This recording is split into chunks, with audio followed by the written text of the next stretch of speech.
My name is Enzo Romer, and with my group mates, we researched the rhetoric surrounding the opioid crisis in the United States. Our research question is, how does public discussion of Trump's Truth Social post reflect changing views on opioid addiction, particularly between seeing it as a disease versus a personal failure? Why does this matter? Earlier this year, Trump made a deal with China to curb its distribution of fentanyl into the United States, sparking major controversy. Critics argued that the move could hurt China's economy, while Chinese officials condemned it as unlawful sanctions and unreasonable pressure. The post reflects not just political tension, but differing views on opioid addiction itself. This presentation will examine how rhetoric, media, and public reaction to Trump's ex-post reveal shifting attitudes towards addiction, specifically whether it's seen as a disease or a personal failure.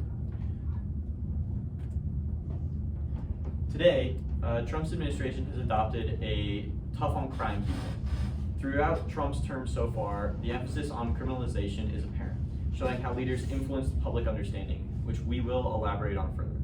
Not only is there a tough on crime viewpoint, but there's also a public health frame, which simply put addresses addiction as a disease. Here are one of the more important sources that we have interpreted is a timeline from Curriculum 2021 from deviance to disease. So this is the timeline of the development of the views of the opioid crisis. So here, in the mid-19th century, the US experienced the opium crisis from many immigrants, and because the new ideas from these immigrants were incompatible with US ideals, it drew the idea that these practices, which included opium addiction, were immoral. Then, in the late 20th century, a new approach was taken, using treatment instead of punitive action and denigration of the practices as immoral. This viewpoint was even said by a representative in 2014, which showed how addiction is a public health issue. See right here, Tim Murphy, February 5th, 2014, he said, this heroin use is not just a law enforcement, but a public health issue because addiction is a mental disease. And then in 2020, which gets a little more broad, it's used as, opioid addiction is used as a political weapon, and the polarization of the two views intensify. So one of the tools that shape opioid addiction is media, but how? So in 2017, news attention towards the opioid crisis reached its highest point, driving political action and increased funding. Most notably, northeastern states were most affected, which affected the political landscape as opioid overdose became a main conversation in politics. However, it's easy to say that social media doesn't impact political conversations, but we have evidence that this is untrue, as in 2020, coverage about COVID-19 spread rapidly, overshadowing opioid addiction even as deaths rose. This shows how social media can easily shift attention away from opioid overdose to COVID-19, even though opioid overdose was still a relevant topic. The shift shows how free media framing can shape perception, influencing whether addiction is seen as a criminal issue or a public health crisis that requires treatment and support. From this, we can see that there's a gap in the research presented. In the previous slide, there's proof of a deviance with how opioid overdose was viewed, and we have just established how social media can reflect these different views. Additionally, because Trump mainly uses Truth Social to convey information, it leaves other platforms such as X and Reddit untouched in research, even though X and Reddit are just as active in politics as Truth Social. Our presentation is going to use evidence that social media, more specifically X, is a direct facilitation towards political conversation on opioid overdose. All right, we believe discourse analysis to be really insightful in this case, as different perspectives would branch off of the single post. By seeing the main perspectives and then how those branch out into independent viewpoints, it'll show how social media accurately demonstrates the current political landscape. To go through this, we decided to do qualitative content analysis. We examined Trump's X post as the primary text and then took the top replies that branched out with 50 likes or more. Because of the sheer number of comments, we simply couldn't consider them all and thus had to implement systematic exclusions. We removed off-topic comments which were unrelated to drugs or were just images that had no relevance to the discussion at all.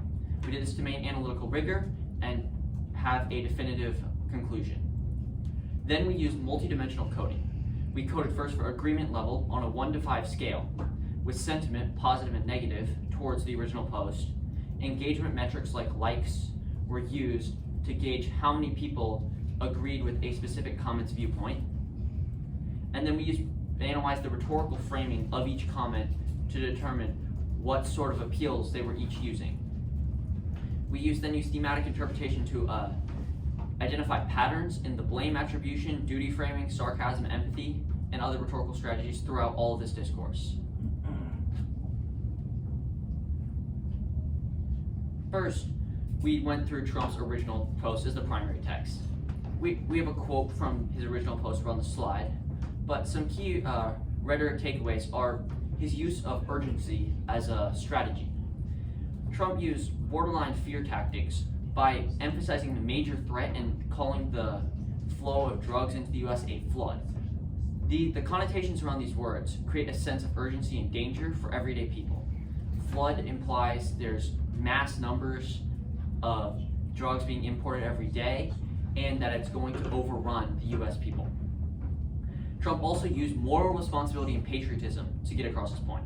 The words duty and promise imply ethical obligations. In addition to the word protect Americans, brings up the cohesive values of the US and the idea that Americans want to protect themselves and need to protect themselves from the wider world. Finally, Trump tries to identify a clear enemy and target for this through his exclusionary tone. By using the phrase illegal aliens, Trump is setting a clear boundary between who is American and needs to work to protect themselves and who is the enemy and who is causing all of the drug issues in the US.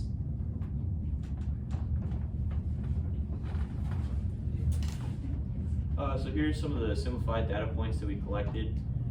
So using a 1 to 5 scale, like he was talking about, 1 being disagreement and 5 being agreement, the overall tone leans slightly towards disagreement, suggesting more people viewed addiction as a public disease because they're disagreeing with what Trump is saying. Interestingly, the comments agreeing with Trump got more likes. So according to Rosner et al., people are more likely to like content that they agree with and comment when they disagree. That means that while the conversation itself leaned negative, the engagement leaned the other way. Our sentiment index came to about 0.21, showing mostly neutral or even evenly split public opinion with a slight lean towards seeing addiction as a personal failure. Overall, it doesn't show a large lean towards one side or the other, but it gives us a good idea of how split the discussion really is.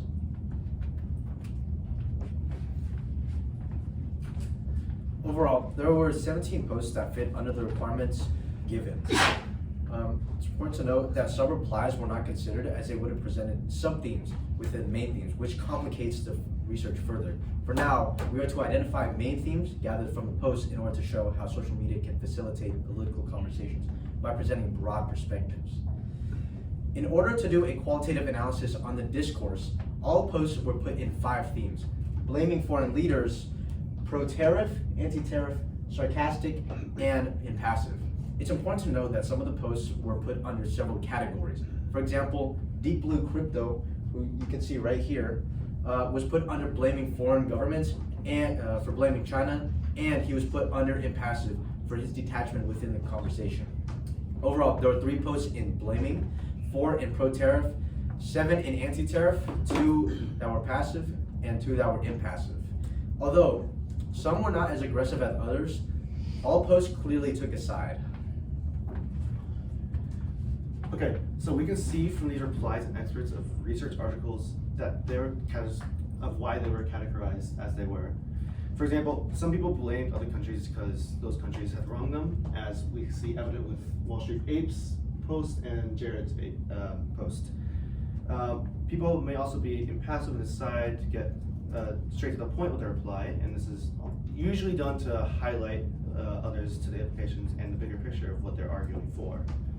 Now, for sarcasm, according to Rosner et al., Sarcasm is an expression of frustration and criticism, and it's perceived as a meaner, more hurtful form of criticism. In other words, sarcasm can be used to portray the user's possible perspectives versus the irony of the predicament. And by wording the reply in a passive-aggressive tone, the user can poke at the situation in a way that can open the other user's eyes to what they view as ridiculous. And both the use of being impassive and passive are used to attack the other's opinions within the post. In other words, they're trying to argue for their thing without much listening to the others. And we see here that there's two sides to this argument on the post, and it's either supporters or the opposers, and both are looking towards the tariff itself. And the supporters think it's a straight duty and a moral defense, and they tend to be a bit more patriotic on their viewpoints, often having like an American flag, an eagle, or tend to have bolder things. That's what we tend to observe. And they have a particular narrative, and which means that they want the problems from foreign affairs out of the nation while caring more about what's going on inside. But the opponents are actively seeing the suffering that's going on and seeing that the fentanyl crisis is not really the fault of the foreign affairs. And we also see three other effects. The algorithmic amplification, which is emotional posts rise fastest, so the ones that try to get the most attention via emotions and try and drive something from within the other users. The reframing effect, which is the addiction becomes foreign moral threat and not domestic health abuse, which again means that they're focusing more on affairs that are going outside than what's going inside of the nation. And empathy. So, in short, Trump's X post shows how multiple perspectives can come off from a singular post. And though these are viewpoints, multiple tones are shown from the posts. As an example, sarcasm can be demonstrated through Ross's comment from earlier when he says that fent doesn't come from Canada. The government did a great job by increasing prices on Americans. That is to say, it shows how X has become such a politically active platform, with many posts taking the side of either anti-tariff or pro-tariff, as well as being aggressive or passive in the takes. Now, why am I discussing the different views of opioid addiction being important? The development of these different tones can show how polarizing American politics have become. After all, there's a vast sum of posts, and they're blaming other countries, and we're anti-tariff and pro-tariff, as mentioned earlier. So, with so many conflicting views, one could argue that there are cracks that are starting to form in America's social structure. And these are our sources.